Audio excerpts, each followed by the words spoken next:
José Genuíno, vem falar com a gente sobre Dino e Gonê.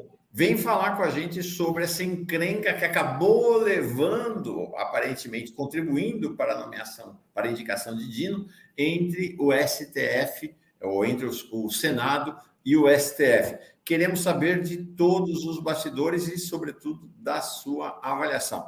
José Genuíno, que bom que você está aqui, tudo bem? Tudo bem, bastidores eu tenho avaliação, mas eu queria conversar prestando minha homenagem à luta das mulheres. Esse compromisso eu sempre tive desde quando iniciei o mandato parlamentar em 83. Viva a luta das mulheres. Ô, Mauro, começar pela encrenca entre o Supremo e o Senado. Os dois erraram e os dois acertaram. O que faltou nessa encrenca? Uma saída política.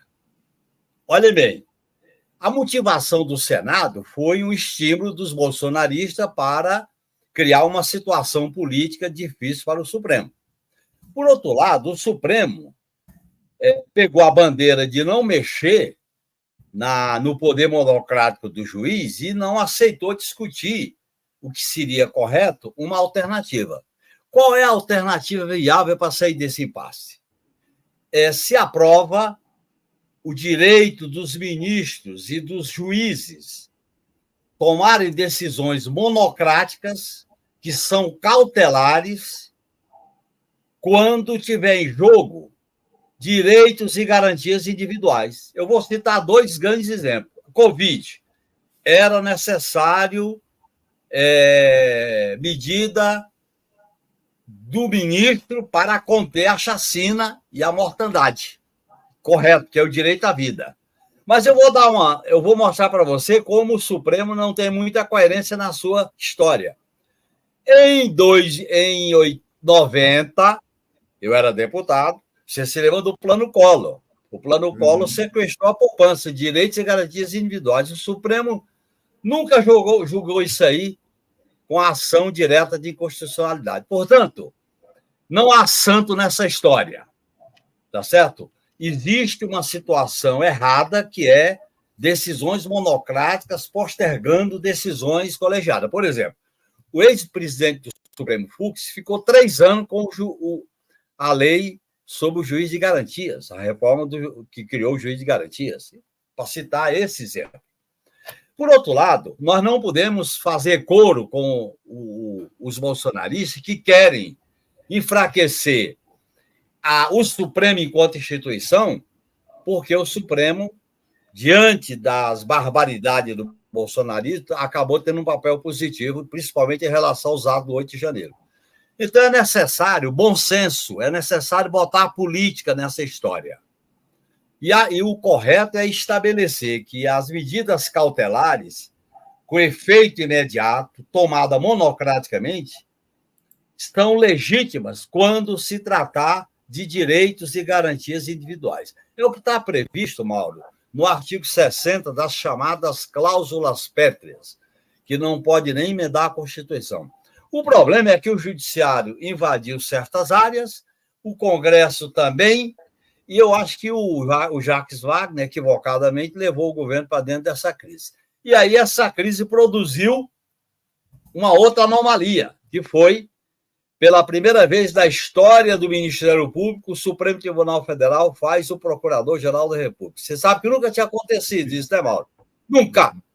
Nem do Aristides, nem do engavetador, que era o Brideiro, aqueles que o Lula indicou equivocadamente porque seguiu a lista tríplice.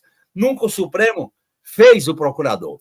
O fato da maioria do Supremo, as duas principais lideranças, fazerem o Procurador-Geral da República, é uma força muito grande pelo papel do procurador que dirige o Ministério Público da União. Não só em relação às competências constitucionais, mas em relação às ações penais, em relação às inconstitucionalidades, é muita coisa. E eu acho que nessa queda de braço, o PT deveria apresentar na Câmara uma alternativa de emenda a emenda, isto é, garante as medidas cautelares para garantir direitos e garantias individuais. É isso que é o correto. Essa é a posição que o PT sempre pensou e defendeu. Sim. Importante, bem legal. Ou seja, sair da queda de braço, que foi motivada, na verdade, pela aliança entre Pacheco e Alcolumbre com o bolsonarismo para garantir maioria para a eleição do Alcolumbre na sucessão do Pacheco a presidente. Então, sair desta dinâmica para a dinâmica daquilo que interessa para o país, né? Dos valores da democracia, Mauro. Porque o que está em jogo nessa crise é o desarranjo institucional provocado pelo golpe de 2016 e pelo governo Bolsonaro. Houve um desarranjo geral. Esse desarranjo já vinha acontecendo com o Mensalão, com a Lava Jato. E o Supremo Tribunal Federal tomou decisão quando a Lava Jato ficou nua com o hacker de Araraquara. Agora, nós também temos que ter muita cautela, nem fazer coro com a extrema-direita que quer enfraquecer a justiça, nem fazer coro com esse superpoder do Supremo Tribunal Federal. Afinal de contas, o poder emana da soberania popular, não emana da arma, nem emana da toga. E a soberania popular é uma cláusula pétrea, assim como os direitos sociais e individuais, assim como as normas procedimentais. Eu acho que faltou nessa encrenca aí uma solução política. A política busca solução para tudo. Eu vivi vários momentos no Congresso Nacional que a gente buscava saída política, do debate político. O problema é que a política foi criminalizada, foi deslegitimada, a política virou um grande espetáculo ou uma grande punição e não existe mais enquanto solução para os impasses. E esse impasse gerou uma coisa desagradável. Agora, olha bem, essa queda de braço tem que parar, porque, olha bem, se o Supremo considera a emenda constitucional inconstitucional, quem é que vai dar a última palavra? Não pode continuar assim. Tem que se aprovar uma emenda a emenda. É o que eu estou defendendo para a bancada do PT.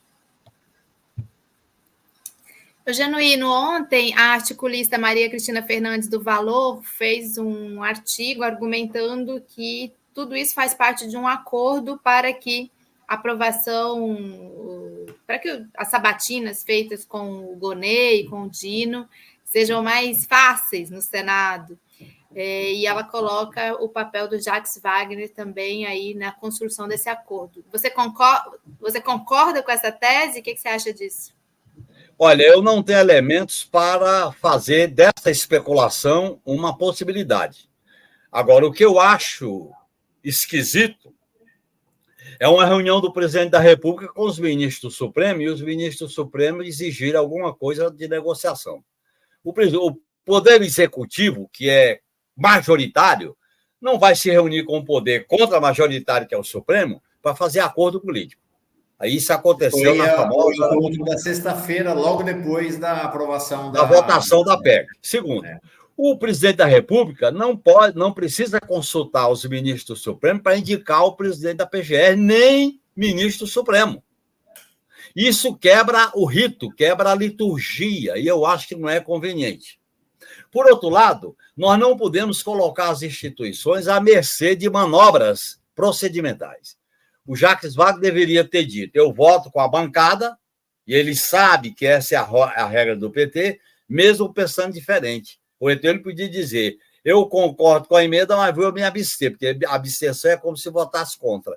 Era muito mais correto. Esse tipo de... Se é verdade isso que a Maria Fernanda coloca, a emenda fica pior do que o soneto. Aí se cria um espetáculo, atiça-se os ânimos, aí vem uma indicação da PGR, que é um cargo fundamental, tá certo? Fruto de uma articulação com dois ministros fortes do Supremo, Alexandre de Moraes e o Gilmar Mendes, pelo menos é o que está divulgado.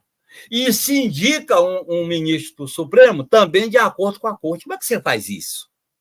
O Lula se livrou do corporativismo da lista tríplice, mas eu temo que ele tenha aceito o corporativismo da tutela judicial do Supremo.